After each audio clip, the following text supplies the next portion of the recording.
Hotspot too much பார்த்துட்டோம். கொஞ்சம் two மச்சாக தான் இருந்துச்சோ. காலையில எழுந்துச்சு கான்ட்ரவர்சி எங்க இருக்குன்னு தான் தேடுவோம். அவரே ஏதோ கான்ட்ரவர்சி பண்ணிடுவார். உங்களுக்கும் பிரிகிடக்கும் கல்யாணம் ஆயிருச்சு, அது போட்டோவை போட்டு அது வேணும்னு எதனா பண்ணீங்க? அதான் நான் சொன்னல, காலையில எழுந்துச்சு பாப்பறீங்க இன்னைக்கு கான்ட்ரவர்சி இல்ல. சிவகார்த்திகேயனுக்கும் உங்களுக்கு என்ன பஞ்சாயத்து? சார் நான் ஒரு ஃபேனுங்க. நான் மீடியாவுக்கு வந்ததே சிவகார்த்திகேயனோட இன்ஸ்பிரேஷன்ல ஆங்கர் ஆகணுன்ற ஒரு கனவுல தான் வந்தது. அது ஒரு சர்காஸ்டிக் இதுதான். ரொம்ப டேரிங்கா நீங்க வந்து ஒரு 2 பேரை காட்டுறீங்க. நான் இப்ப கேட்டா கண்டிப்பா அவங்க இல்லைன்னு தான் சொல்ல போறீங்க. நம்ம தப்பா ஏதாவது சொன்னாதான் பயப்படணும், ஹெசிடேட் பண்ணணும். நம்ம சொல்றதுதான் கரெக்ட்னு அவங்க கிட்ட கேட்டாலே அவங்க தான் சொல்லுவாங்க. பிரதர் வாழ்க்கை ஒரு வாட்டி தான், என்ன வந்து கொலையா பண்ற போறாங்க. 2 நாள் பேசுவாங்களா, அப்படி பேசினா 3ஆவது நாள் வேற யாரையாவது வச்சு செய்யறதுக்கு போயிருவாங்க. ஒரு ஃபீமேல் பெர்ஸ்பெக்டிவ் கொஞ்சம் ஹார்ஷாவே இருந்துச்சு. அந்த ஹார்ஷ்னஸ் வேணும்னே வச்சிருந்தீங்களா? ஆமா, அது பேஸ்ட் ஆன் ட்ரூ ஸ்டோரி. யார் இப்படி இருந்தா? ஒரு அப்பாக்கும் பொண்ணுக்கும் நடுவில் நடந்த எக்ஸாக்டா இந்த இன்சிடென்ட் தான். Same incident. ஆமா. பட் எனக்கு ஒரு கான்ஃபிடன்ஸ் இருந்தது. ஒரு படம் கிளிக் ஆயிடுச்சுன்னா அதுக்கப்புறம் he will take off அப்படின்னு தான் தோணுச்சு. நமக்கு ஐடியாலஜியா அதுதான். எல்லாரும் ஜாதி வெறியர்களா இருக்காங்கன்றதுனால நம்ம அப்படி இருக்க முடியாது. அப்படி இருக்கிறவங்களாம் நம்மள திட்டுவாங்க அடிப்பாங்கன்னா அதுக்கு நம்ம யோசிச்சுட்டு இருக்க முடியாது. இது ஒன்று பண்றேன், அது ஷோர் ஷாட் பிளாக் பஸ்டர். இப்பவே கான்ஃபிடென்ட்டா சொல்றேன். வணக்கம் ப்ரோ. வணக்கம். எனக்கு தெரிஞ்சு இது உங்களோட 3வது இன்டர்வியூன்னு நினைக்கிறேன். இவனே வந்துகிட்டு இருக்கான் அந்த மாதிரி எதுவும் நினைச்சுக்கேன். ரைட்டு. ஹாட்ஸ்பாட் படம் இன்னும் 30 இன்டர்வியூ கூட பண்ணுவோம் அப்படியே போக. நான் இப்படி இன்டர்வியூராகவே வச்சு எவ்வளோ வாட்டி நானும் அப்படியே சொல்ல உங்களோட சேட்ல இருந்து எடுத்து பார்த்தேன். ப்ரோ இந்த படம் பண்றீங்க, ஏதாவது சான்ஸ் இருந்தா சொல்லுங்க, இந்த படம் பண்றீங்க, எவ்வளவு அம்சம் வச்சிருக்கீங்க தெரியுமா? ஒரு சில பேர் இப்போ கோபிநாத் சார் இப்போ வரைக்கும் ஒரு பெரிய அப்படி நான் சொன்னேன் கோபிநாத் சாரோட. Right bro. ஆனா நீங்க வந்து அடுத்தடுத்து சூப்பரா கொடுத்துட்டு இருக்கீங்க. ஹாட்ஸ்பாட் டூ மச் பார்த்துட்டோம். கொஞ்சம் டூ மச்சா தான் இருந்துச்சோ. நீங்க தான் சொல்லுங்க. எனக்கு இப்போ வந்து எனக்கு சில கொஸ்டின்ஸ்லாம் இருக்குல்ல, அதெல்லாம் போயிடலாம். ஃபர்ஸ்ட் வந்து அவரோட முதல் இன்டர்வியூ அப்படின்ற மாதிரி சினிமாட்டோகிராஃபர். ஹாட்ஸ்பாட் டூ மச்சோட 2 டிஓபியில் ஒருத்தர். Super bro. எனக்கு நீங்க எந்தெந்த போர்ஷன் பண்ணீங்கன்னு தெரியல, பட் எல்லாமே நல்லா இருந்துச்சு. அஸ்வின்தும் பிரியா பவானி சங்கரும் சரியான போர்ஷன் அது. ஏன்னா வந்து அதுல வந்து லைட்டிங்லாம் ஒரு மாதிரி டிஃப்ரெண்டா, ஒரு மாதிரி க்ளோஸ்ட் இடத்துல இருந்தாலும் லைட்டிங்லாம் ஒரு மாதிரி சூப்பரா கொடுத்து நல்லா இருந்துச்சு ப்ரோ. நீங்க சொல்லுங்க, உங்களுக்கு எப்படி இருந்தது அந்த போர்ஷன் ஒர்க் பண்றது? ஒரு சயின்ஸ் ஃபிக்ஷன் போர்ஷன்ல அது இல்ல, எங்களுக்கு அதான் ஃபர்ஸ்ட் படம், அதனால எங்களுக்கு எவ்வளோ பட்ஜெட், எனக்கு எவ்வளோ அந்த அஸ்வின் கதை வந்து ஆக்சுவலி கிட்டத்தட்ட 0 பட்ஜெட். அப்படியா? ஆமா, பட்ஜெட்டா எதுவுமே சோனி S7ல தான் ஷூட் பண்ணோம். நம்ம சோனி FX3யும் FX6லையும் தான் ஷூட் பண்ணோம். அது ரொம்ப சின்ன கேமரா தான், 2000 ரூபா 2500 ரெண்டு. அந்த கேமரா இப்போ ஸ்பெஷல் லென்ஸ் மட்டும் யூஸ் பண்ணோம். லென்ஸ் பேபின்னு சொல்லிட்டு பவானி ஸ்ரீயோட போர்ஷன்ல மட்டும். ஆமா, கொஞ்சம் பிளர்ரா இருக்கும். ஆமா, அது ஏன்னா நாங்க 2050 அப்படிதான் இருக்கும் அப்படின்னு சொல்லி நாங்க, அது ஏன்னா 2050 நம்ம காட்ட முடியாது. அதான் அதனால அது பேர் பேபி லென்ஸ், லென்ஸ் பேபி. ஆமா, ஓகே. அது வந்து இப்போ வாண்டடாவே எதுவும் தெரிஞ்சிட வேணாம், அவங்க அது ஒரு மாதிரி ட்ரீமியா இருக்கும்ல, அது மட்டும் அது அப்படி அவர் டிசைட் பண்ணாரு. அப்புறம் அதை டேக் ஓவர். அது லென்ஸ் அப்படி போட்டாலே அப்படிதான். ஆமா, அப்படி ஆட்டோமேட்டிக்கா நம்ம எதுவுமே பண்ண வேணாம். நான் போஸ்ட்ல ஏதோ பண்ணிருக்காங்க போல. இல்ல அது லென்ஸ் பேபின்னு சொல்லுவாங்க. அதுல வேற ஷேப்ஸ் இருக்கும். லென்ஸ் பேபிலே நிறைய இருக்கும். நம்ம ஹார்ட், ஸ்டார், ஏகப்பட்ட அந்த பிளர்லயே டிஃபரன்ஸ் இருக்கும். ஓகே. அந்த லென்ஸ் அது ஒரு கிட்டு, பெரிய கிட்டு, அது யூஸ் பண்ணோம். அதுதான் ரொம்ப கஷ்டமாவும் இருந்துச்சு. அது ஏன்னா ஃபோக்கஸ் பண்ணவும் ரொம்ப கஷ்டம். லைட்டா மிஸ் ஆனாலே இது. ஆனா பவானி ஸ்ரீ ரொம்ப ஹெல்ப் பண்ணாங்க அதுக்கு. ரொம்ப ஆடாம ஃபோக்கஸ்லாம் வந்து பிடிச்சி அந்த மாதிரி பயங்கரமா ஹெல்ப் பண்ணாங்க. அவங்களே செல்ஃபா பண்ணாங்க. அவங்களே ஹெல்ப் பண்ணாங்களா? ஆமா. Nice, super. படமா வந்து எப்படி சொல்றது, உங்களுக்கு இந்த மாதிரி கான்ட்ரவர்சி இல்ல இந்த மாதிரி ஏதாவது ஒண்ணு பேசக்கூடாத விஷயம் இதெல்லாம் பேச ரொம்ப பிடிக்கும்? ஃப்ரெண்ட்ஸ்க்காவே அப்படிதான் பேசுவீங்களா? உண்மையாவே ஜென்ரலா காலையில எழுந்துச்சு கான்ட்ரவர்சி எங்க இருக்குன்னு தான் தேடுவாரு. இல்ல தூக்கம் அவரே ஏதோ கான்ட்ரவர்சி பண்ணிடுவாரு அந்த மாதிரி. ஓகே. ஏன்னா ஷார்ட் ஃபிலிம்ஸ்மே எனக்கு தெரிஞ்ச ஒரு ஷார்ட் ஃபிலிம் மட்டும் தான் கரெக்டா, அது ஒரு என்ன சொல்றது, நார்மலா ஒரு லவ் ஷார்ட், முதல் கனவே, அது மட்டும் தான் கான்ட்ரவர்சி இல்லாம ஒரு மாதிரி மச்ச யுவர் ஷேம்ஃபுல்லி 1 2 3 25 எல்லாமே வந்து இப்ப படம் வரைக்கும் அந்த கான்ட்ரவர்சிக்குள்ளதான் வந்து அடிய திட்டம் 2 கான்ட்ரவர்சி கிடையாது. நீங்க அதாவது அதுல வந்து இந்த குட்டி குட்டி விஷயம் இருக்குல்ல, சீமான் அவர்கள் வந்து அந்த மாதிரி சொல்றேன், தொடவே தொடாம நீங்க அப்படி. நான் திட்டம் 2 பார்த்தேன், ரைட், எதுவும் இல்ல, ஓகே. கிளைமேக்ஸ்ல ரைட்டுப்பா இவரு அந்த மாதிரி ஒண்ணு இருக்கு. இப்ப டூ மச் இது மாதிரின்னு வரும்போது ஆல்ரெடி நமக்கு வந்து இதோட விசிபிலிட்டி தெரிஞ்சிருச்சு. இந்த ஸ்கிரிப்ட் எடுத்தோம்னா இது எப்படி போகுது, எப்படி ரிசீவ் ஆகுது, மக்கள் இதை எப்படி பாக்குறாங்க, இல்ல இதுக்கு சுத்தி இருக்கிற கான்ட்ரவர்சி எப்படி இருக்குன்னு. ஸோ அதெல்லாம் வச்சு மெஷர் பண்ணி பண்ண ஸ்கிரிப்ட் தானே இது. ஹாட்ஸ்பாட்டோட மீட்டர் யோர் ஷேம்ஃபுல்லி ஃபேமிலி தானே ஹாட்ஸ்பாட்லாம். ஸோ யோர் ஷேம்ஃபுல்லி ஸ்டைலில் இருக்கணும் தான் ஹாட்ஸ்பாட் 1 பண்ணது. ஸோ 2வும் அதே ஸ்டைலில் இருக்கணும்னு பண்ணது. ஓகே. பட் இதில் வந்து இந்த ஃபர்ஸ்ட் கதை எடுத்துக்கிட்டீங்கல்ல, அது வந்து நல்லா இருந்துச்சு. ஆனால் ஏன் பண்ணீங்க அப்படின்னு கேட்க தோணுச்சு. ஏன் பண்ணீங்கன்னா நான் அப்படி இருந்திருக்கேன். ஓகே. ஒரு செல்ஃப் இது மாதிரி நான் அப்படி இருந்திருக்கேன். ஒரு பாயிண்ட்ல நமக்கு என்னடா இப்படி இருந்திருக்கோம் அப்படின்னு தோணும்ல. எப்படி சொல்றது, நம்ம ஃபுல்லா கிரிக்கெட்லாம் ஆடி முடிச்சுட்டு வீட்டுக்கு வந்து கண்ணாடியை பார்த்தா ஆச்சு என்னடா இப்படி இருக்கும் அப்படின்ற மாதிரி அந்த பாஸ்ட யோசிச்சு பார்த்தா கொஞ்சம் அந்த வயசுல மெச்சூர்டா பண்ண விஷயங்கள் அதெல்லாம் தான் தோணுச்சு. அது எனக்கு ரொம்ப பிடிச்சிருந்துச்சு. ஆனா ஃபியூச்சர்ல உங்களை பிடிக்கணும்ல, அது அதோட ஒரு அந்த ஹெசிடேஷன்லாம் இல்லையா? ஏன்னா ரொம்ப டேரிங்கா நீங்க வந்து ஒரு 2 பேரை காட்டுறீங்க. நான் இப்ப கேட்டா கண்டிப்பா அவங்க இல்லைன்னு தான் சொல்ல போறீங்க. ஆனா அதுல இருக்கிற அந்த ரிசம்பிளன்ஸ், அந்த பின்னாடி ஒரு மியூசிக், பிஜிஎம் இதெல்லாம் பார்க்கும்போது ஒருவேளை அவங்களா இருந்துருமோ அப்படிங்கிற தாட்ல நான் கேட்கறேன். ஸோ மேபி அவங்களோட ஃபேன்ஸோ இல்ல மேபி நாளைக்கு அவங்கள வச்சு நீங்க படம் பண்ணலாம், இல்ல அதை சார்ந்தவங்க அப்படின்னும் போது அந்த ஹெசிடேஷன்லாம் இல்லாம டேரிங்கா அது இல்ல. நம்ம தப்பா ஏதாவது சொன்னாதான் பயப்படணும், ஹெசிடேட் பண்ணணும். நம்ம சொல்றதுதான் கரெக்ட்னு அவங்க கிட்ட கேட்டாலே அவங்க தான் சொல்லுவாங்க. நான் எந்த ஸ்டார்ஸை நீங்க நினைக்கிறீங்கன்னு தெரியல, எந்த ஸ்டார்ஸை கேட்டாலுமே டேய் உன் வாழ்க்கையை பாடுறா, உன் லைஃப் தான் முக்கியம், உன் வாழ்க்கையை விட்டுட்டு ஏன் உன் ஃபேமிலி விட்டு எனக்காக நீ பாலாபிஷேகம் பண்றதோ கட் அவுட்ல இருந்து கீழே விழுகிறதோ பைத்தியக்காரத்தாலும் அவங்களே சொல்லுவாங்கல்ல. அவங்க மாத்தி சொன்னாதான் அது தப்பு இல்ல. அப்ப நம்ம தப்பான விஷயத்த சொல்ல அப்படின்றதுனால அதுக்கு எதுக்கு பயப்படணும்? இப்போ இது டேரிங்கா இருக்கு, நீங்க கரெக்டா சொல்றீங்கன்றத தாண்டி இப்ப நான் ஒரு ஃபேன், எனக்கு பிடிச்ச ஒருத்தரை நீங்க இந்த மாதிரி காட்டிட்டீங்க, யாரா வேணா இருந்துட்டு போட்டோம், இவங்க அவங்கன்னு இல்லை, எனக்கு பிடிச்சது எக்ஸ்ன்ற ஒரு ஸ்டாரை நீங்க இந்த மாதிரி காட்டுறீங்களே அப்படின்னு ஆடியன்ஸ் இது கரெக்டா ரிசீவ் பண்ணிக்குவாங்கன்னு ஒண்ணு இருக்குங்களா? அதை அப்படிதான் எடுத்துக்குவாங்கன்னு நினைக்கிறீங்களா? எடுத்துக்கணும்ன்ற ஒரு ஆசையில தான் பண்ணிருக்கோம். கண்டிப்பா அதை அவங்க பார்த்துட்டு அவங்க அதை எப்படி சொல்றது, கோவத்துல பேசினாலுமே அவங்களுக்குள்ள கண்டிப்பா ஏதோ ஒரு சிந்தனை, ஒரு தாட்டு, ஏதோ ஒரு சின்ன ஸ்பார்க்காவது இருந்திருக்கேன். ஒருவேளை நம்ம இப்படிதான் நம்ம காட்டிடக்கூடாது சூழப்பானா அப்படின்ற ஒரு ஃபீல்ல இருக்க வாய்ப்பு இருக்கு. ஏன்னா இப்போ இருக்கிற ஒரு கல்ச்சர் வந்து இந்த எக்ஸ் தளம் கல்ச்சர்னு ஒண்ணு இருக்குல்ல, எல்லாருமே நியாயம் பேசுறோம், எல்லாருமே நியாய தர்மம் பேசுறோம். எனக்கு தெரிஞ்சு இந்த ரிலீஸ்க்கு அப்புறமா வந்து ஏகப்பட்ட பேர் அதை சுத்தி இருக்கிற விஷயங்களை பத்தி சரி தப்பு அது எப்படி இருக்காரு, அப்ப இவரோட ஃபேன் போல இருக்கு, இந்த மாதிரி நிறைய ஸ்டாம்பிங்லாம் உங்க மேல வரும்ல, அதெல்லாம் ரெடியா தான் அந்த ஸ்கிரிப்டுக்கு போனீங்களா?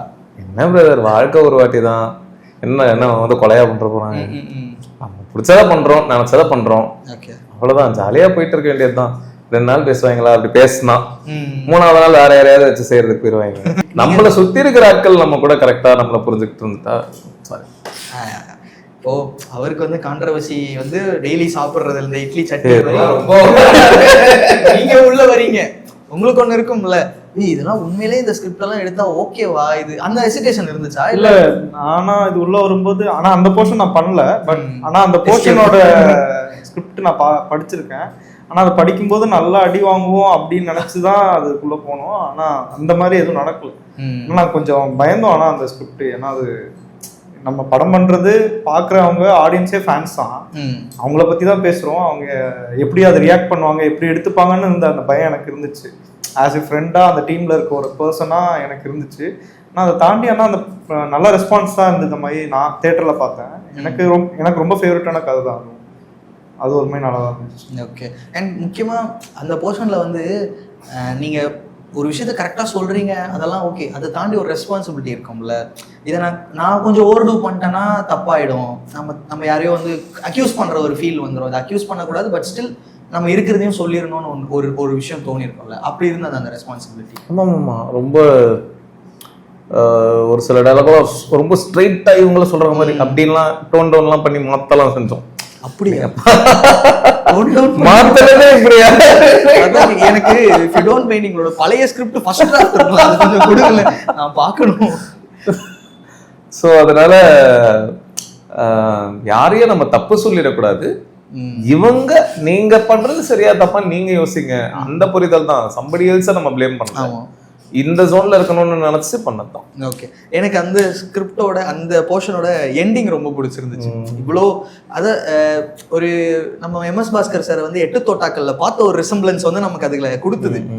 செமையா பெஸ்டாரா திருந்திட்டாங்களா மாறிட்டாங்களா அப்படின்னு சொல்லிடுவானா. ஆமா ஆமா அந்த மாதிரி போற டைம்ல ஒரு விஷயம் ஒண்ணு நடக்கிறது அது எனக்கு ரொம்ப எனக்கும் அது ரொம்ப பிடிச்ச லாஸ்ட் மூமெண்ட் சொல்ல லாஸ்ட் அதான் புரியுது. அதான் அது ஒரு கூஸ்பம் மூமெண்ட் மாதிரி தான் இருக்கும், நம்மள பாக்குற மாதிரி ஒரு ஃபீல் இருக்கும். எனக்கு அந்த ஒரு ரியாக்ஷன் அந்த இடத்துல எனக்கு ரொம்ப பிடிக்கும். கேமரா ஓகே ஓகே அவரும் பயங்கரமா பெர்ஃபார்ம் பண்ணிருப்பாரு. ஆப்வியஸா சரியான பெர்ஃபார்ம். நான் பிரஸ் ஷோ பார்க்கும்போது அவரு நான் அந்த மாதிரி பார்த்ததே இல்லை. அவரு இன்ட்ரெஸ்டிங்கா உட்காந்து பார்த்துட்டு இருந்தார் ஃபுல். அவர் போர்ஷன் முடிஞ்சிருச்சு, மேபி கிளம்பலாம் அப்படின்னு நினைச்சு நான் ஃபுல் படம் திரும்பி பாக்குறேன். அவர் அங்கதான் உட்காந்துருக்காரு. ஸோ அவருமே பயங்கரமா என்ஜாய் பண்ணி பார்த்தது. லைக் இந்த அவருக்குலாம் எப்படி இருந்தது இந்த மாதிரி ஒரு விஷயம்னு சொல்லும் போது? எம்எஸ் பாஸ்கர் சார் வந்து ஆல்மோஸ்ட் இருக்கிற எல்லாரோடமே நடிச்சிட்டாரு. அவருக்கு இப்படி ஒரு விஷயம் சொல்லும் போது அவர் எப்படி எடுத்துக்கிட்டாரு? எதுவுமே சொல்ல அவருக்கு பிடிச்சிருந்தது, உடனே பண்றேன்ட்டாரு. Okay super. இப்போ அப்படியே ஜம்ப் பண்ணி அடுத்த இது எனக்கு கேட்கணும்னு ஃபர்ஸ்ட் வந்து 4 கதை இருக்கும்ல, 1 2 3 கதை இருக்கும். அதோட சேர்ந்து இந்த ஒரிஜினல் கதை ஒன்று ரியல் லைஃப் கதை. பட் ஃபர்ஸ்ட் ஃபுல்லாவே ஒரே கதை அப்படின்னு போறது எதனால அப்படி முடிவு பண்ணீங்க? ஏன்னா ஃபர்ஸ்ட் கதையே வந்து 35 நிமிஷம் 40 மினிட்ஸ் இல்ல 35 36 நினைக்கிறேன். அதான் ஆல்மோஸ்ட் அது பெருசா இருந்துச்சு. ஃபர்ஸ்ட் கதையே 35 மினிட்ஸ். ஃபர்ஸ்ட் கதைக்கு முன்னாடி இந்த டைரக்ட் ப்ரொடியூசர் மேட்ரு ப்ரிலியூடு அதெல்லாம் சேர்த்தாலே ஒரு 10 நிமிஷம் வந்துருது. அதுக்கப்புறம் திரும்ப உங்களோட அந்த மேட்ரு வேற வரும். ஸோ அதை சேர்த்தாலே கிட்டத்தட்ட ஃபர்ஸ்ட் ஹாஃப் 52 அதுக்கப்புறம் இன்னொரு கதை வச்சா ரொம்ப லென்த் ஆயிரும் ஃபர்ஸ்ட் ஹாஃப். அப்படின்றதுனால ஃபர்ஸ்ட் ஹாஃப்ல ஒரு கதை போதும். ஸ்கிரிப்டிங்லேயே அது கட் ஷார்ட் பண்ணிட்டீங்க. ஆக்சுவலி 4 கதை இருந்தது. ஒரு கதை வந்து எடுத்து முடிச்சுட்டு எடுத்து வச்சிட்டோம். ஓகே அது 3ல தான் சொல்லுவீங்க. பார்ட் 3 வந்ததுன்னா அந்த கதையை யூஸ் பண்ணிக்கலாம். ஏன்னா அதுவே ஒரு 35 நிமிஷம் 35 மினிட்ஸ் கிட்ட இருந்துச்சு. ஸோ அதை வச்சோம் அப்படின்னா ஓவரால் படமே 235 240 போயிடும். ஸோ அது ரொம்ப லென்த்தாக ஃபீல் ஆயிரும். ஒரு ஆந்தாலஜி டைப் ஆஃப்க்கு அது அந்த மாதிரி போச்சுன்னா கொஞ்சம் ரொம்ப லென்த்தாக ஃபீல் ஆயிரும் அப்படின்னு சொல்லி அதை நம்ம சாப் பண்ணி தேர்ட் பார்ட் வந்ததுன்னா அதை யூஸ் பண்ணிக்கலாம். அண்ட் அந்த செகண்ட் ஒன்று இருக்குல்ல, பிளாக் அண்ட் ஒயிட் அப்படின்ற ஒரு கதை. நம்ம ஃபர்ஸ்ட் பேசுறது டியர் ஃபேன். அடுத்த கதை வந்து பிளாக் அண்ட் ஒயிட் என்னும் போது இந்த ட்ரெஸ் கல்ச்சர், இந்த ட்ரெஸ் பாலிடிக்ஸ்ல ஒன்று இருக்குல்ல, அது ரொம்ப எப்படி சொல்றது, அந்த கத்தி மேல நடக்கிற ஒரு கதை தானே. இந்த ஆங்கிளை காட்டினா இது அக்செப்ட் ஆயிடும். ஏன்னா இதுல ஒரு ஃபர்ஸ்ட் பாதி அதே 2 ஹாஃபா பிரிச்சோன்னா ஃபர்ஸ்ட் பாதி வரைக்கும் ஒரு ஃபீமேல் பெர்ஸ்பெக்டிவ் கொஞ்சம் ஹார்ஷாவே இருந்துச்சு. அந்த ஹார்ஷ்னஸ் வேணும்னே வச்சிருந்தீங்களா? ஆமா அது இருக்கட்டும். ஏன்னா செகண்ட் பாதிக்கு அது ஒர்க் ஆகும். ஏன்னா பார்க்கும்போது கொஞ்சம் என்ன சொல்றது பயமாயிருச்சு எனக்கு. ஐயோ என்ன ரொம்ப கான்ஃபிடென்ட்டாக ஹார்ஷாக பேசுகிறாரு. ஏன் ஆப்வியஸாக நீங்கள் சொல்கிறத தானே நம்ம பார்க்க முடியும். ஏன் இவ்வளோ இதுவாக சொல்கிறாரு? இது வந்து எப்படி ஆகிடும்னா எண்டாக பார்க்கும்போது லைக் யூஸ்வலாக நம்ம ஒன்று பண்ணுவோம், ப்ரீச்சியாக ஒன்று பண்ணிவிடுவோம்ல, அந்த மாதிரி ஃபீல் ஆகிடுமோ, ரொம்ப கொஞ்சம் ஓவர்டு ஆகிடுமோன்னும் போது. ஆனால் அது அழகாக அரைவான பாயிண்ட் வந்து ரொம்ப அழகாக இருந்தது. எனக்கு தமிழாமையா சார் வந்து அவரு அப்படி ஃபர்ஸ்ட் குபீர்னு இருந்தது அந்த ஒரு போர்ஷனு. இந்த ஸ்கெட்சை பத்தி சொல்லுங்களேன். இது இது இப்படி போகணும். ஏன்னா அதுதான் இருக்குதுல சின்ன ஸ்கெட்ச். இது இப்படி போகணும் அப்படிங்கிறது தான் ஐடியாவே இருந்தது. இப்படி போகலாம் அப்படின்னு. அது பேஸ்ட் ஆன் ட்ரூ ஸ்டோரி. என்ன சொல்றீங்க? யார் இப்படி இருந்தா? ஃபாரின்ல வந்து ஒரு அப்பாக்கும் பொண்ணுக்கும் நடுவுல நடந்த எக்ஸாக்டா இந்த இன்சிடென்ட் தான். Same incident. ஆமா அவங்களுக்கு பர்த்டே அன்னைக்கு பர்த்டே ஃப்ரெண்ட்ஸ் எல்லாம் வந்திருக்காங்க. அப்போ ஒரு அதுக்கு முன்னாடி அவரோட பாஸ். ஆனா அது அவங்க ஸ்டைல்ல வேற. அவரு வந்து என்ன பண்ணிருக்காருன்னா அந்த பொண்ணோட ட்ரெஸ்ஸே போட்டு வந்துட்டார். உனக்கு இது கம்ஃபர்டபுளா இருக்கு. அதே மாதிரி குட்டி ஷார்ட்ஸ் ஃபீமேல் ட்ரெஸ். ஓகே அது நம்ம இந்த மாதிரி ஸ்கிரிப்ட்னு போகும்போது இது பார்த்துட்டு டைரக்டருக்கே இதுதான் டைரக்டர்ஸ் ஈஸியா சொல்லுவாங்கல்ல, அவரோட மைண்ட் செட் அவர் இப்படி யோசிச்சிருக்காரு, ஈஸியா உங்களை சொல்லிட முடியும்ல. அவரோட விஷன் சரியில்லைன்ற மாதிரி சொல்லிடும் அந்த ட்ரெஸ் அப்படின்னும் போது. இதோ நமக்கு செகண்ட் ஹாஃப்ல வேற ஒன்று நடக்குது, ஆனாலுமே அந்த அந்த இதுவுமே உங்களை தானே கேட்பாங்க. அதனால தானே அந்த முடிஞ்ச உடனே பிரியா மறுபடியும் பேசுவாங்க. இது ஆண் பெண் பத்தி பேசல, ஜென்ரலாவே ட்ரெஸ் அதை பத்தி பேசிட்டு இதுக்கு இன்னொரு பெர்ஸ்பெக்டிவ்ல யோசிச்சு பார்க்கலாம், ட்ரெஸ் எப்படி உருவாச்சு தெரியுமா அப்படின்ட்டு அது ஒரு விளக்கம் கொடுக்கும். ஆமா ஒரு கதை சொல்லுவாங்க. அப்போ அவர் கேட்கும் போது தான் ஒரு படம் கேள்விகளை மட்டும் பதில்களை மட்டும் சொல்லணும்னு அவசியம் இல்லையே, நல்ல கேள்விகளை எழுப்பினா கூட போதும். எனக்கு கேள்வி எழுப்பணும் தான். அதாவது இந்த படத்துல வந்து எப்பவுமே நம்ம ஒரு படம் பார்க்கும்போது சொல்யூஷனை கொடுத்துருச்சுன்னா அந்த படம் அது அக்செப்ட் ஆயிடுச்சுன்னா ஓகேன்றுவாங்க. ஏன் ஒரு படம் சொல்யூஷனை கொடுக்கணும்? கேள்வி கேட்க வச்சாலுமே அது கரெக்டான இது தானே அப்படி. ஸோ அதை தான் வந்து இதை நான் சொல்லி முடிச்சிருந்தேன். மேபி அதை நீங்க பாருங்க. இந்த போர்ஷன் வந்து கேரக்டர்னு ஒன்று இருக்குல்ல, இப்போ இந்த அவங்க பேர் என்ன, அந்த பொண்ணு நடிச்சிருக்கிற கேரக்டர் ஷர்மிதா. ஷர்மிதா, அவங்க இந்த இந்த இது ஒரு ஃபேமிலி இதுன்னு ப்ராப்பராக பிளான் பண்ணி இப்படி இருக்கட்டும். ஏன்னா அதுக்கு முன்னாடி வந்து அவங்க வந்து சாரியில தான் ஃபோட்டோஸ்லாம், அதை ஏஐல வேற பண்ணியிருப்பீங்களோ, ஏஐல போட்டோ அந்த மாதிரி ஒரு ஃபீல் ஆச்சு. லைக் அந்த மாதிரி இருக்கட்டும், ஸோ இந்த இது இருக்கட்டும் அப்படின்றது வந்து லைக் இங்கே சொசைட்டியோட பிரதிபலிப்பு மாதிரி. ஒரு அப்பா இப்படி தான் யோசிப்பாரு, ஒரு பொண்ணை இப்படி தான் இருக்கணும்னு நினைப்பாரு அப்படிங்கிற மாதிரி. இந்த கதைக்கு அவர் அப்படி இருந்தாதான் சரி அப்படின்னு தோணுச்சு முக்காவாசி பேர். ஏன்னா இந்த கதை சஞ்சனா திவாரி அவங்க தான் நடிச்சிட்டாங்க. அவங்க சொல்லும் போதே அவங்க எனக்கு என் அப்பா கிட்ட நான் பேசுற மாதிரியே இருக்கு அப்படின்னாங்க. ஸோ அவங்க அப்பா கிட்டத்தட்ட இதே மாதிரி தான் பிஹேவ் பண்ணுன்ற மாதிரி சொன்னாங்க. ஸோ நிறைய அப்பாக்கள் அப்படிதான் இருக்காங்கல்ல. ஸோ அதனால எனக்கு அப்படி இருந்தா ஓகே அப்படின்னு. எனக்கு அந்த படத்தோட எண்டு வந்து எனக்கு ரொம்ப பிடிச்சிருந்துச்சு. இப்போதான் இந்த ஜென்சி டேர்ம்ஸ்லாம் நிறைய, ஜென்சின்னு சொல்ல முடியாது, கொஞ்சம் முன்னாடி டேர்ம்ஸ்லாம் நிறைய வந்துருச்சுல, இந்த பூமர் கிரிஞ்ச் இந்த மாதிரியான விஷயம்லாம் நான் சின்ன வயசுல அது ஒரு வார்த்தை கேள்விப்பட்டதே இல்லை, கிரிஞ்சுன்னு கேள்விப்பட்டதே இல்லை. ஆத்மாத்மா லவ் பண்றதெல்லாம் வந்து ரொம்ப ரசிச்ச கடைசி செட்டு நாங்களாம் தான். ஸோ அது இப்போ மாறும் போது இவங்களுக்காக ஒருத்தர் பேசுறத அக்செப்ட் பண்ணிக்குவாங்க இந்த ஜெனரேஷன்ன்றது தோணுதா? நேற்று செம்ம ரெஸ்பான்ஸ் அந்த இதுக்கு. ஓகே, தம்பிராமையா சார் பேசும்போது பயங்கர ரெஸ்பான்ஸ். ஸோ பார்த்தது முக்காவாசி பேர் யங்ஸ்டர்ஸ் தானே இல்லை? நம்ம எக்ஸ்பெக்ட் பண்ணாத இடத்துல கூட ரெஸ்பான்ஸ் பண்ணாங்க. அவர் வந்து நின்ன இடம் ஓகே, அதுக்கப்புறம் அவர் வந்து பேசுறாருல எல்லா டைலாகுக்குமே கிளாப்ஸ். ஸோ அது அப்படின்னா அவங்க கனெக்ட் ஆகிறதுனால தான் அவங்கள மீறி அவங்க அதை பண்றாங்க. அடுத்த கதைக்கு போறதுக்கு முன்னாடியே சிவகார்த்திகேயனுக்கும் உங்களுக்கு என்ன பஞ்சாயத்து? சார் நான் ஒரு ஃபேனுங்கண்ணா. நான் மீடியாவுக்கு வந்ததே சிவகார்த்திகேயனோட இன்ஸ்பிரேஷன்ல. சிவகார்த்திகேயன் மாதிரி மிமிக்ரி ஆர்டிஸ்ட் ஆகி ஆங்கர் ஆகணும்ன்ற ஒரு கனவுல தான் வந்தது. எல்லாருக்கும் ஒரு 10,400, நான் வந்து 5,400 அது மாதிரி இருந்திருக்கேன். 5,400 நான் ஒரு 10,000 வருவேன். ஆமா ஆமா ஆமா. ஸோ அப்படிதான் நான் வந்தேன். ஸோ வந்து ஃபர்ஸ்ட் அதே மாதிரி மிமிக்ரி ஆர்டிஸ்ட் ஆடுறாங்க, அதே மாதிரி ஆங்கரிங்கும் பண்ணேன், அதே மாதிரி ஹீரோவா எல்லாம் அப்படின்னு இல்லை. பட் நமக்கு ஆரம்பத்துல அப்படி ஒரு நோக்கம் இருந்திருக்கு. அந்த இன்டென்ஷன்ல வந்ததுனால சிவகார்த்திகேயன் அவர் ரொம்ப பிடிக்கும்ன்றதுனால தான் அது 10,000 அந்த மேட்டரையும் அது ஜாலியா. ஆமா ஆமா ஆமா. அவர்கிட்டயும் நான் சொன்னேன் உங்களுக்கு படத்துல ஒரு சர்ப்ரைஸ் சொல்லிட்டீங்களா? ஓகே, அது என்ன மேட்டர்னு சொல்லிட்டீங்களா? ஒரு ட்ரெய்லருக்கு நான் டீசர், அதாவது காஸ்டிங் ரக்ஷன் வந்ததுல அதை அனுப்பி இது பண்ணிருந்தேன். அப்போ ஒரு ஃபன்னா பேசிட்டு இருந்தாரு. பேசும்போது படத்துலயும் உங்களுக்கு ஒரு ட்ரிபியூட் இருக்கு ப்ரோ, ஒரு ஃபேன் பாயோட ஒரு ட்ரிபியூட் ப்ரோ. எதுக்கு ப்ரோ அதெல்லாம் இல்ல ப்ரோ. அதுக்கப்புறம் நிறைய பேசிட்டு இருந்தோம். ஆனா அவரு அதுக்கப்புறம் ட்ரெய்லர் பாத்துட்டாரு போல. ட்ரெய்லர் வேணா நான் அனுப்பல அவரு. Okay okay. சோ பாத்துருப்பாருன்னு நினைக்கிறேன். சோ தெரியல இப்ப அவர் படத்தை பார்த்தாருன்னா. அதான் என்னன்னா ஓகே, வேற என்ன சொல்றது, அந்த சொல்ல வர்ற அந்த ஃபேண்டசி எலிமெண்ட் தான் 2060, 50 வந்து நடந்தா ஆனா வந்து ரொம்ப அத்தன்டிக்கா திருச்சி அவரு இவ்வளவு அத்தன்டிக்கா அந்த டைலாக் வைப்பீங்க நான் நினைச்சு பார்க்கல. ட்ரெய்லர் இருக்கிற மாதிரி இருக்கும். இவ்வளவு விட்டா ஒரு தெரு பேரு முதற்கொண்டு கண்டுபிடிச்சு இந்த தெருவுல இருக்கும் அப்படின்ற மாதிரி சொல்றீங்க. அது பார்க்கும்போது எல்லாரும் அது ரொம்ப ஒரு மாதிரி பிளாஸ்ட் மொமெண்ட். அதை தியேட்டர் நான் பார்க்கும்போது பயங்கரமா என்ஜாய் பண்ணாங்க, சிரிச்சாங்க. அது மட்டும் இல்லாம எதிர்கட்சி தலைவர் விஜய் சேதுபதி.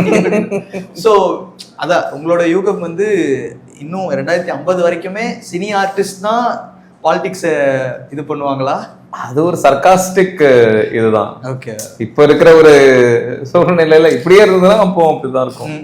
ஒரு சர்காசம் தான். இப்போ சென்சார் எப்படி கடந்து வந்தீங்க? அது சென்சார்ல எந்த பிரச்சனையுமே இல்லை. ஓகே, நல்லா யூஏ கட்ஸா எதுவுமே இல்லை. வெறும்னே வார்த்தைகளும் ஹேர் வார்த்தைகளும் மட்டும் தான் மியூட் பண்ண சொல்லி சொன்னாங்க. விஷுவலாவும் கட் இல்லை, ஆடியோ எந்த கட்டுமே இல்லை. ஓகே. அண்ட் கடைசி இந்த லாஸ்ட் படத்துக்கு வந்து கதைக்கு வந்து வரும்போது எனக்கு ரொம்ப ரொம்ப பிடிச்ச ஒரு கதையா இருந்துச்சு. எனக்கு அந்த ஆர்டர் பிளேஸ்மெண்ட்னு இருக்குல்ல, 3 கதை தான்.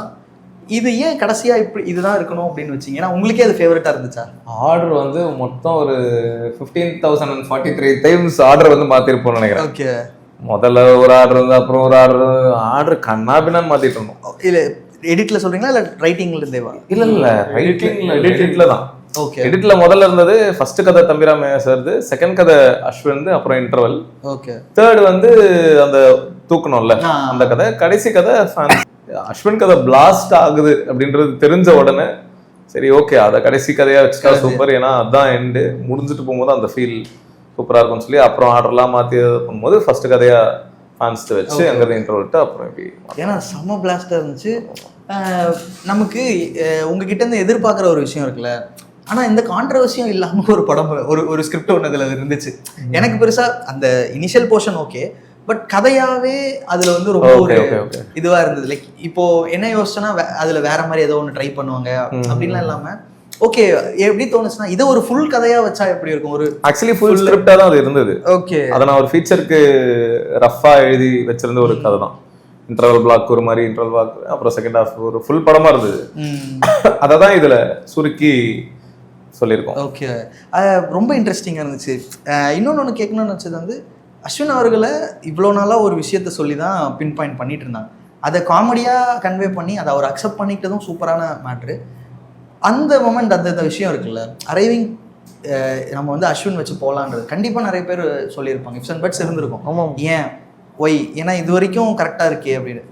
மேபி அது எதனால இவரை சூஸ் பண்ணா கரெக்டாக இருக்கும், கேரக்டராகவே ஒரு கரெக்டாக இருக்கும்னு நம்ம லவ் ஸ்டோரி அது. ஸோ அதனால அஸ்வினுக்கு நான் சொல்லி ஃபீமேல் ஃபாலோயிங் இருக்குன்றதுனால லவ் ஸ்டோரிக்கு அவர் போட்டால் நல்லா இருக்கும்னு தோணுச்சு. நீங்கள் சொன்ன மாதிரி நிறைய பேருக்கு மாற்று கருத்துக்கள் இருந்தது, நிறைய சொன்னாங்க பேசினாங்க. பட் எனக்கு ஒரு கான்ஃபிடன்ஸ் இருந்தது பண்ணலாம் அப்படின்ட்டு. ஏன்னா அவருக்கு ஒரு படம் கிளிக் ஆயிடுச்சுன்னா அதுக்கப்புறம் he will take off அப்படின்னு தான் தோணுச்சு. அதுக்கப்புறம் it was very sweet working with அவர். பயங்கர க்ளோஸ் தான். இப்போ நானும் அவரும் இவனும் க்ளோஸ் தான். இல்லைனா ஃபர்ஸ்ட் அவரை பார்த்து நாங்கள் கொஞ்சம் நான் பர்சனலாக கொஞ்சம் ரொம்ப சீரியஸான பர்சனோ அப்படிலாம் நினச்சேன். ஆனால் ஃபர்ஸ்ட் டே ஷூட் அப்பயே அவர் பிரேக் பண்ணிட்டாரு. பயங்கர பங்க்சுவல், பயங்கர பஞ்சுவல். அவர் பயங்கரமான பஞ்சுவல். அப்படியே எனக்கு என்ன பார்க்குற மாதிரி இருக்கும். நானும் ப்ரொஃபஷனலாக இருக்கும்போது பயங்கர 1 மணிக்கு ஒருத்தர் என்ன வர சொன்னாலும் நான் 11:45 போயிடுவேன். போயிட்டு வெயிட் பண்ணி 1 மணிக்கு அப்படிதான் போவேன். இன்னைக்கு உங்களுக்கு டிலே ஆனது இதுக்கு முன்னாடி வந்தவங்க. நானும் பங்க்சுவலாக வந்து பார்த்தீங்களா கரெக்டா. ஸோ எனக்கு அப்படியே என்ன பார்த்த மாதிரியே இருந்தது. ஸோ அதனால நல்ல சிங்க். அவர் அந்த கதைக்கு கரெக்டாக இருப்பாருன்னு தோணுச்சு. அதனால மற்றவங்க என்ன சொன்னாலும் பரவாயில்ல போவோம் அப்படின்ட்டு. அதுதான் அந்த கதையாவே ரொம்ப இன்ட்ரெஸ்டிங்காக இருந்துச்சு. ப்ளஸ் நமக்கு ஒரு ஃப்ளேவர் கிடைச்சது. இப்போ இதுவுமே ஒரு அகைன் திருப்பி ஒரு கான்ட்ரவர்ஷியலாக பேசக்கூடாத ஒரு மித்தை பேசுகிற மாதிரி அந்த மாதிரி இருந்திருந்தா ஓகே இது இதுதான் இந்த ஸ்ட்ரக்சர் அப்படின்னு. பட் எனக்கு அது ரொம்ப ரிலீஃபாக பட்டுச்சு. திருப்பி இந்த கதை இந்த மாதிரி இல்லை அப்படின்றது ஒன்று. பட் அந்த ஸ்டார்ட் ஆகிற அந்த மூமெண்ட் இருந்துச்சுல, ஏன் நான் இதை ஃபர்ஸ்ட் கதையாக வைக்கலன்னு கேட்டேன்னா அது இனிஷியலாக ஒரு டைம் எடுத்துச்சு அந்த கதை புரிஞ்சுக்கிறதுக்கும் செட்டில் ஆகிறதுக்குமே. அப்போ ஆல்மோஸ்ட் நம்ம ஒரு 2 கதையை கிட்டத்தட்ட 3 கதை நம்ம ஒரிஜினல் கதையோட சேர்த்து பார்க்கும்போது அந்த ஸ்டார்ட் கொஞ்சம் இனிஷியலி உங்களுக்கு தோணுச்சா? அது ஸ்டார்ட் கதை 3வது கதை அஸ்வினோட கதை இனிஷியலா ஸ்டார்ட் ஆகும்போது கொஞ்சம் ஸ்லோவா ஸ்டார்ட் ஆன ஒரு ஃபீல் இருந்துச்சு. ஸோ எனக்கு அப்படி பட்டுச்சா தெரியல. எனக்கு ஏன்னா ஓகே உங்க ஷோல அப்படி இருந்திருக்கும். நேத்து ஷோல எல்லாம் ஸ்டார்ட் எல்லா கவுண்டருமே நிறைய பேர் அது ஃபாஸ்டா இருக்குன்னு தான் சொன்னாங்க. ஓகே ஓகே, அவர் அந்த அமரோட எல்லா கவுண்டர்ஸ் இருக்குல்ல, டிங்க்கு அவர் அடிக்கிற கவுண்டர் நவம்பர் மாதம். ஆமா, ஸோ எல்லா ஹியூமருமே அங்க ஒர்க் ஆயிருச்சு. ஓகே, அதனால அந்த ஐடியா எப்படி எது அந்த ஐடியா ரொம்ப குவார்க்கியா இருந்துச்சு. ஃபோன்ல ஃபியூச்சர்ல கான்டாக்ட் பண்றாங்க, அங்கேருந்து ஒரு ரிலேஷன்ஷிப் பாண்ட் ஸ்டார்ட் ஆகிற ஒரு இது இருக்குல்ல, அது வரைக்கும் எனக்கு ஓகே. ஆனால் அந்த டுவர்ட்ஸ் அந்த அதில் செகண்ட் ஹாஃப்னு ஒன்று இருக்குல்ல, அது எதிர்பார்க்கவே இல்லை ப்ரோ. எதிர்பார்க்கல, அதுக்கு மேலே எதிர்பார்க்கல, திருப்பி ஒன்று எதிர்பார்க்கல. அது என்ன சொல்றது, ட்விஸ்ட் மேலே ட்விஸ்ட்ன்ட்டு ஒன்று இருக்கும்ல, எதையும் என்ன சொல்றது எனக்கு சொல்ல தெரியல. பட் ரொம்ப இன்ட்ரெஸ்டிங்காக இருந்துச்சு. அதுதான் அந்த ஸ்கிரிப்டோட பியூர் ரைட்டிங்னு நான் ஃபீல் பண்ணுறேன். அந்த எழுதி ஸ்கெட்ச் பண்ணி ஒரு விஷயம் நடக்கும்ல, அதுவாக இருக்கட்டும். அண்ட் அதுக்கப்புறம் நடந்ததுலேருந்தே அந்த ஃபோன் மிஸ் ஆனது இதுவானதுலேருந்தே அப்படியே எனக்கு வேற ஒரு ஃப்ளேவர் கொடுத்தாரு. ஒரு இன்ட்ரெஸ்டிங்கா இது வருது. அதனால தான் சொன்னது எனக்கு ஒரு ஃபுல் படமா இந்த மாதிரி ஒரு லேயர் வச்சிருந்தது. அஸ்வினே சொன்னாரு, நான் ஷூட் 4வது நாளோ ஏதோ வந்து ப்ரோ இது நல்லா இருக்கு ப்ரோ, இதை ஃபீச்சரா பண்ணிருக்கலாம் ப்ரோ, ஃபீச்சர் கதை இருக்கு, இதை ஃபீச்சரா தான் பண்ணியிருந்தேன் சொல்லுங்க அப்படின்னாரு. சும்மா சொன்னேன். இப்படி இன்டர்வல் வரைக்கும் போய் பேசிடலாம், ப்ரொடியூசர் கிட்ட பேசிடலாம், இதுக்கு வேற கதையை பண்ணிக்கலாம், இது அப்படி நம்ம அடுத்து இன்னொரு படமா பண்ணிடலாம், அதெல்லாம் பண்ண முடியாது ப்ரோ, இது நல்லா இருக்குன்னா இந்த படம் ஒர்க் ஆகல, அதுக்கு அதை வைக்கணும்ல அப்படின்னு சொல்லி பேசுனது. ஓகே. அண்டு அதில் நடித்தவங்க எல்லாரோட இதுவுமே ரொம்ப பர்ஃபெக்டான சார். எல்லாருமே ஃப்ரம் பிரியா பவானி சங்கர்லேருந்து நீங்கள் வரைக்கும் பிரிகிடாலேருந்து எல்லாருமே ரொம்ப பர்ஃபெக்டாக அதில் மேட்ச் ஆனாங்க. இந்த கேஸ்டிங்க்கு எப்படி நீங்கள் போனீங்க? அது காஸ்டிங் நம்ம செலக்ட் பண்ணுவோம், ஆப்ஷன்ஸ் பார்த்து செலக்ட் பண்ணுவோம். அப்படி இல்லை என்னன்னா ஈஸியாக நமக்கு தெரிஞ்ச இப்போ இந்த கேரக்டர்னா இவங்களை சூஸ் பண்ணிக்கலாம் அப்படிங்கிற ஒரு ஃப்ளோ இல்லாமல் ரொம்ப யூனிக்காக இருந்தது. ரக்ஷன் எடுத்துகிட்டு வந்தது, அஸ்வின் கிட்ட போனது, பவானி அவங்க ஆக்சுவலாக பவானியோட ஃபேஸ் வந்து ரொம்ப ஃபியூச்சரிஸ்டிக்காக இருந்துச்சு அந்த போர்ஷனில். அதுக்கு நீங்கள் டிஓபிக்கு தான் அந்த அவரு சொல்கிறோம் ரொம்ப ரொம்ப ஆப்டாக இருந்துச்சு. எதுவுமே வந்து நீங்கள் சொன்னீங்களா நான் கிட்டத்தட்ட 0 பட்ஜெட்டில் பண்ணுறேன், அந்த அது எதுவுமே தோணலை. அந்த கிரெடிட் 0 பட்ஜெட்டில் இவ்வளோ பண்ணது டிஓபி. ஓகே, அது எல்லாமே ரொம்ப ஒரு மாதிரி பெர்ஃபெக்டாக இருந்துச்சு. அது அந்த கேரக்டர் செலெக்ஷன் எப்படி போனீங்க? ஒரு கான்ட்ரவர்சிலாம் வந்துச்சுல, உங்களுக்கும் பிரிகிடாக்கும் கல்யாணம் ஆயிடுச்சு, அது ஃபோட்டோவை போட்டு அது வேணும்னு எதனா பண்ணீங்க? அதான் நான் சொன்னல, காலைல ஏஞ்சி பேப்பர் என்ன நீ கான்ட்ரவர்சி ஓகே கான்ட்ரவர்சி கிரியேட் ஆயிடுச்சு அப்படின்னு சொல்லி படத்துக்கு மேல ஒரு அட்டென்ஷன் வேணும். பிரிகிடா உள்ள ஆன் போர்டு அப்படின்னு சும்மா ஆன் போர்டு போடுறதுக்கு பதிலாக எப்படி ஓகே அது ஏன் பண்ணதுன்னா, பார்ட் 1ல வந்து ப்ரொடியூசர் பொண்ணா வேற ஒரு போட்டோ காமிச்சிருப்போம். அந்த பொண்ணோட போட்டோ அது யாரோட போட்டோனா ஏடி ஒருத்தரோட கேர்ள் ஃப்ரெண்டோட போட்டோ, அவங்க போட்டோ வச்சுட்டோம். அப்ப பார்ட் 2 பண்ற ஐடியாலாம் இல்லை. பார்ட் 2 பண்ணும்போது இதோட கண்டினியூவேஷன், அந்த பொண்ணு ஒரு முக்கியமான கேரக்டரா மாறும்போது அவங்களை எப்படி நடிக்க வைக்க முடியும்? அவங்க ஆக்டர் கிடையாது. ஸோ அப்படின்னா வேற ஒரு இவருக்கு பதிலாக இவர் அப்படிலாம் நம்ம போட முடியாது. இப்போ ஆரம்பத்துல இருந்தே இவங்க தான் ப்ரொடியூசர் பண்ணணும்னு ஒரு விஷயத்த கிரியேட் பண்ணணும். நாம கிரியேட் பண்ணணும்னா இந்த கல்யாண போட்டோவை போட்டுடலாம், போட்டுட்டு அதுக்கப்புறம் அந்த ப்ரோமோ விஷ்ணு விஷால் நானும் ஒரு ப்ரோமோ, அந்த ப்ரோமோலயே இவங்களோட போட்டோலாம் இருக்கும். நானும் பிரிகிடாவும் கல்யாணம் பண்ணி ப்ரொடியூசர் பொண்ணோட அந்த மேட்டர் எல்லாமே போட்டோஸ்லாம் எடுத்து போட்டதுனால ஸோ இவங்க தான் பொண்ணு அப்படின்னு அஃபிஷியலாக எஸ்டாப்ளிஷ் ஆச்சு. அதனால தான் அதை பண்ணது. ஓகே, இன்னொரு ஒரு இன்ட்ரெஸ்டிங்கான விஷயம், விஷ்ணு விஷால் இதுக்குள்ள எப்படி வந்தாரு அப்படின்னு ஒன்று இருந்துச்சு. ஸோ அந்த இது எப்படி வந்தது? அவருக்கு ஃபர்ஸ்ட் பார்ட் ரொம்ப பிடிச்சி போய், ஆமாம் பார்ட் 1 ரொம்ப பிடிச்சிருந்தது. ஸோ அதுக்கப்புறம் பார்ட் 2 பண்ண போகிறோம் போது உடனே கதை கேட்டார். கேட்ட உடனே நான் ப்ரெசென்ட் பண்ணுறேன். ஓகே, ப்ரெஸ் மீட்டில் பார்த்தோம் நிறைய சரமாரிகள் கேள்விகள் வந்து உங்களை நோக்கி தான் வந்துக்கிட்டே இருந்தது. ஸோ அவங்களோட அந்த விஷயங்கள்லாம் எப்படி உங்களுக்கு கரெக்டாக இருந்ததா, பட்டுச்சா? ஓகேவா, ப்ரெஸ் மீட்ன்றது அதானே ப்ரோ, அவங்க கேட்குறது அவங்களோட உரிமை. ஓகே, அதை நாம் எப்படி பதில் சொல்கிறோன்றது நம்மளோட கையில் தான் இருக்குது.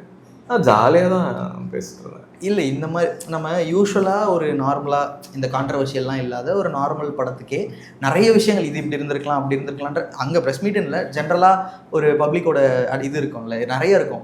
இது இப்படி கேள்வி கேட்கறதுக்காகவே எடுக்கப்பட்ட படம் அப்படின்னும் போது ஒரு டிரெக்டராக ஒரு ரைட்டராக உங்களுக்கு என்ன மைண்டில் இருக்கும்? அந்த பேப்பரில் எழுதிட்டு இருக்க பேப்பரோ அதை ஸ்கெட்ச் பண்ணிட்டு இருக்கும் போது எப்படி என்ன தாட்டில் நீங்கள் எழுதுவீங்க? இதுக்கு இது பதிலாக இருக்கலாம், இதுக்கு இது இப்படி இருக்கலாம்லாம் இருக்குமா? இல்லை நான் ஸ்கிரிப்ட் நார்மலாக பண்ணிவிடுவேன் அப்படின்னு இருக்கு? இல்லை இருக்கும். எழுதும்போது இதுக்கு இப்படி ரெஸ்பான்ஸ் வருமே. இப்போ ஸ்டார்டிங் கதைக்கு நான் எழுதும் போதே யோசித்தேன், என்ன கேட்பாங்க, நீயே ஃபேன் தானே, ஆமாம், நீ எப்படி இப்படி அப்படின்னு கேள்வியெல்லாம். ஓகே, அதெல்லாம் வீடியோலாம் வேற பண்ணியிருக்கோம். அப்பெல்லாம் நான் அந்த வீடியோ வந்து ஃபோன்ல டவுன்லோட் பண்ணி வச்சிருக்கோம். அந்த வீடியோ அந்த வீடியோ நல்லா இருக்கும், செமையா இருக்கும் அந்த. சரி ஓகே, அவங்கள பத்தியா பேசுறோம். ஸோ அதான் அந்த மாதிரி எழுதும்போது தோணும், இதுக்கு செகண்ட் கதைக்கும் அந்த தமிழரசர் கதைக்கும் ஃபெமினிஸ்ட் ஆங்கிள் இருந்து எப்படி பேசுவாங்க, என்ன சொல்லுவாங்க, அதெல்லாம் அதுக்கு அப்பதான் இந்த பதில் வந்தது. பிரியா நான் அப்படி மட்டும் சொல்லலை அப்படின்ட்டு அவங்க எல்லாரையும் தான் சொல்றேன், யாரா இருந்தாலும் இடம் பொருள் அப்படின்ற ஒரு ஆங்கிள். ஸோ அது அப்படி கேள்வி வரும்போது தான் நம்ம அதுக்கு பதிலும் ஸ்கிரிப்ட்லேயே நம்ம முடிஞ்ச அளவுக்கு பதில் கொடுக்க ட்ரை பண்ணுவோம். ஆமா முடிஞ்ச அளவுக்கு. அப்போ ஸ்கிரிப்ட்ல பதில் சொல்ல முடியல அப்படின்னா அதுக்கப்புறம் இப்படி கேள்விகள் வரும். அப்படி கேள்விகள் வந்தா இப்படி நம்ம இந்த பதில் அப்படின்ற மாதிரி வரும். இப்போ கரெக்டான டைம்ல இந்த படம் வருதுன்னு நான் ஃபீல் பண்றேன். இப்போதான் கேரளால ஒரு இன்சிடென்ட் ஒன்று நடந்திருந்தது, பஸ்ஸில் ஒருத்தர், அது நீங்கள் கேள்விப்பட்டீங்களா? பஸ்ஸில் ஒரு இன்சிடென்ட் ஆகி அதுக்கப்புறம் ஒரு இறந்துட்டாரு அப்படிங்கிற போது, ஸோ இது ரொம்ப கரெக்டான டைமில் கிட்டத்தட்ட அதை பேசுகிற ஒரு கண்டென்ட் உள்ள ஒரு படம் வர மாதிரி இருக்குது. ஸோ அது ரிலேட் ஆச்சா அந்த மாதிரி எதுவும் லைக் சொசைட்டில கிட்டத்தட்ட இந்த மாதிரியான விஷயங்கள்? எனக்கு அது யோர் ஷேம்ஃபுல்லி 2 ஃபீல்டில் தான். யோர் ஷேம்ஃபுல்லி 2 அதுதானே? ஆமாம், ஒரு பொண்ணு ஒருத்தனை ஃபால்ஸ் அக்யூசேஷன் பண்ணியிருப்பா, அதனால ஆமா லைஃபே ஸ்பாயில் ஆகிறது தான் 2ஓட கதை. அதே இன்சிடென்ட் தானே கேரளா. ஸோ அதுதான் நமக்கு என்னன்னா இந்த மாதிரி ஸ்கிரிப்டில் வந்து ஒரு இது என்னன்னா, மெஜாரிட்டி பீப்புள் எது சைடில் இருக்கிறாங்களோ அதை பற்றி பேசிட்டா ஈஸியாக தப்பிச்சு போயிடலாம். ஓகே, நான் இவங்களுக்காக ஒன்று பண்ணுறேன். ஆனால் அந்த அதர் ஹேண்ட் இந்த ஆங்கிள் ஒன்று இருக்குன்னு காட்டும் போது தான் நிறைய ப்ராப்ளம்ஸ் வரும், அடிகள் வரும், தேவையில்லாத கேஆஸ் கிரியேட் ஆகும். அப்படின்னும் போது ஓகேவா, ரெகுலராக அதை சார்ந்தே ஓடிக்கிட்டு இருக்க மாதிரி இருக்குல்ல. நமக்கு ஐடியாலஜியே அதுதான். இப்போ நிறைய எல்லாரும் ஜாதி வெறியர்களா இருக்காங்கன்றதுனால நம்ம அப்படி இருக்க முடியாது. நம்ம ஐடியாலஜி அது இல்லை அப்படின்றதுனால அதை பத்தி பேசினா அப்படி இருக்கிறவங்களாம் நம்மள திட்டுவாங்க அடிப்பாங்கன்னா அதுக்கு நம்ம யோசிச்சுட்டு இருக்க முடியாது இல்லை இதுதான் சரி, நான் இப்போ இதை நோக்கி தான் பேசணும் அப்படின்ற ஒரு விஷயம் இருக்குல்ல, அந்த கால் இருக்குல்ல. ஸோ 4 ஸ்கிரிப்ட்லுமே வந்து ஒரு வெரைட்டி தெரியும். தோ இது 2வது பார்ட் அப்படின்றதுனால இது ரெண்டுமே ஒரே இதுவாக வச்சுக்கிட்டோம்னா, ஃபஸ்ட்டு வந்து ஒரு த்ரில்லர், அது டுவர்ட்ஸ் எண்டில் வந்து ஒரு சோஷியலி பேசக்கூடாது அகைன் பேசுகிற அந்த ஒரு விஷயம் ஒன்று வரும். அடியே கம்ப்ளீட்டாக வேறு ஒரு மல்டிவர்ஸ் கான்செப்டில் இப்போ நமக்கு அது எப்படி ஒர்க் ஆகும்னே தெரியாமல் நீங்கள் அந்த ஒரு கான்செப்ட் எடுத்து அதை ஒர்க் பண்ணியிருந்தீங்க. அண்ட் இது இந்த 2 படமே வந்து இது ஒரு ஆந்தாலஜி பேஸ்ட். இப்போது இந்த மாதிரி தான் அடுத்த படங்களும் இப்படி தான் இருக்குமா, இல்லை உங்ககிட்ட இருந்து ரெகுலர் ஃபார்மேட்டில் ஒரு லவ், ஒரு ட்ராமா, இந்த மாதிரி ஒரு பேட்டர்ன்லேயும் படம் எதிர்பார்க்கலாமா? அடுத்து ஒன்று பண்ணுறேன், அது எப்படி இருக்குன்னு பார்த்து. இல்லை அது ஷார்ட் பிளாக் பஸ்டர். ஓகே, இப்போவே கான்ஃபிடென்ட்டாக சொல்கிறேன். என்ன வருமா? அது ஆந்தாலஜிலாம் கிடையாது, அது ஒரு ப்ராப்பர் ஃபீச்சர் ஃபிலிம். ஓகே, பயங்கர ஃபன்னாக, பயங்கர யூத்ஃபுல்லாக, எல்லாருமே ரிலேட் ஆகிற மாதிரி, கனெக்ட் ஆகிற மாதிரி, அவுட் அண்ட் அவுட் காமெடி தான். பயங்கர ஜாலியாக, பயங்கர ரிலேட்டபிளாக. ஷூட் ஆரம்பிச்சிருச்சு. ஷூட்டு மார்ச் இல்லை எது கேட்டேன்னா இப்போ போய் மெசேஜ் போடுவேன், ப்ரோ அடுத்த படம் ஷூட் ஆரம்பிக்கிறீங்களா, ஏதாவது இருந்தால் சொல்லுங்க ப்ரோ. கண்டிப்பாக. ஏன்னா வந்து நான் உங்களோட படம் வரும்போது இது எனக்கு பர்சனலாக ஏதோ நான் என் ஃபேமிலியில் இல்லை நான் ஒரு படம் பண்ணேன் அப்படின்ற மாதிரி தான் நான் இந்த மாதிரி என்கிட்ட ஒரு 5-6 பேர் சொல்லிட்டீங்க. அப்படியா? நான் ரொம்ப சந்தோஷமா இருக்கு. ஆமாம், இல்லை அப்படிதான் நான் பார்க்குறேன். லைக் எப்படி சொல்கிறது, நாட் ஓன்லி லைக் இதனாலன்னு சொல்ல தெரியல, நம்ம ஒருத்தவங்களை பார்ப்போம்ல சின்ன வயசுல இருந்து தான் ஒரு பார்த்து தெரியும். அப்போ நானும் சின்ன வயசுல தான் இருக்கேன். ஸோ எல்லாம் சேர்ந்து தானே வளர்ந்தோம். ஆமாம், ஒரு விஜய் டிவின்னு எடுத்துக்கிட்ட, ஒரு டெலிவிஷன் அப்படின்னு எடுத்துக்கிட்டா நமக்கு நிறைய ஃபெமிலியரான ஆங்கர்ஸ் இருக்கும் போது ஒருத்தர் வந்து ஒரு ஷோ ஒன்று பண்ணி நடுநடுவில் நிறைய ஷோஸ் பண்ணுறது, அண்ட் நமக்கு ஒருத்தர் மாதிரி ஆகணும்னு நினைக்கிறத ஒருத்தர் பண்ணி காட்டினா நமக்கு அது ரொம்ப கனெக்ட் ஆகிடல. அப்படிப்பட்ட ஒருத்தர் அவருக்கு படம் பண்ணுறாரு அப்படின்றது வந்து ரொம்ப பெரிய ஒரு கனெக்ட். அதெல்லாம் தாண்டி சினிமாவில் ஏதாவது ஒன்று பண்ணணும்னு நமக்கு ஒரு ஆசை இருக்கும்ல, அது முதல்ல எனக்கு அச்சீவ் ஆனது உங்கள் படத்தில் தான். அடியலை நான் டப் பண்ணல. ரைட். அதுதான் வந்து எனக்கு ரொம்ப பெரிய ஃபர்ஸ்ட் டைம் அந்த தியேட்டர் செட்டப்ல என் முகம் பார்க்க முடியலன்னா கூட என் வாய்ஸை நான் கேட்டேன். ஸோ அது எனக்கு ரொம்ப பெரிய ஒரு, அது உங்ககிட்ட இருந்து அது நடந்தது ரொம்ப பெரிய ஒரு கனெக்ட் எனக்கு கிரியேட் ஆச்சு. ஸோ அதனால இது ஹாட்ஸ்பாட் டூ மச் இல்லை, ஒரு 5 மச் 6 மச் கூட பண்ணுங்க. அது கண்டிப்பா வந்து சக்சஸ் ஆகணும்னு நான் பர்சனலா நினைக்கிறேன். Thank you bro. நன்றி.